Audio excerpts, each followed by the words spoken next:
അപ്പോൾ തെരഞ്ഞെടുപ്പ് കാലത്ത് UDF 5 ഗ്യാരണ്ടികൾ ജനങ്ങൾക്ക് നൽകിയിട്ടുണ്ടായിരുന്നു.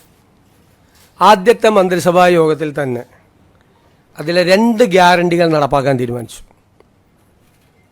ഒന്ന് KSRTC ബസ്സുകളിലെ സ്ത്രീകൾക്കുള്ള സൗജന്യ യാത്ര അനുവദിക്കുന്ന സംബന്ധിച്ച് ജൂൺ 15-ാം തീയതി മുതൽ നടപ്പാക്കും. രണ്ടാമത്തെ കാര്യം, ഒരു വയോജനങ്ങൾക്കായുള്ള പ്രത്യേക വകുപ്പ് രൂപീകരിക്കും എന്ന് ഇന്ദിരാ ഗ്യാരണ്ടിയിലുണ്ടായിരുന്നു.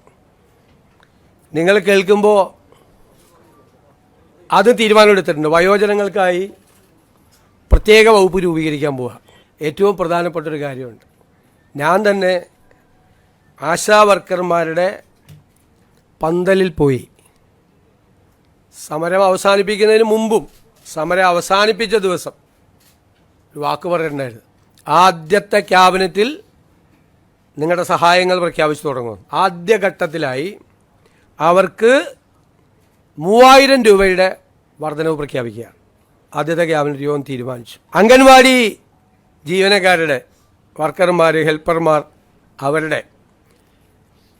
അവരുടെ പ്രശ്നങ്ങൾ നമുക്ക് അറിയാം. ഞാൻ തന്നെ നിയമസഭയിൽ അവതരിപ്പിച്ചിട്ടുണ്ട്, ഞങ്ങൾ തന്നെ നിയമസഭയിൽ അവതരിപ്പിച്ചിട്ടുണ്ട്. അവരുടെ കാര്യം മറന്നുപോയിട്ടില്ല എന്ന് അവരെ ഓർപ്പിക്കാൻ കൂടി വലിയ തുകയൊന്നുമില്ല, 1000 രൂപ അവരുടെ വരുമാനത്തിൽ വർദ്ധിപ്പിക്കും. പിന്നെ സംസ്ഥാനത്തെ പാചക തൊഴിലാളികളുടെ വേതനം വളരെ മോശമാണ്. അവർക്കും അതുപോലെ തന്നെ ഒരു 1000 രൂപ നമ്മൾ വർദ്ധിപ്പിച്ചിട്ടുണ്ട്.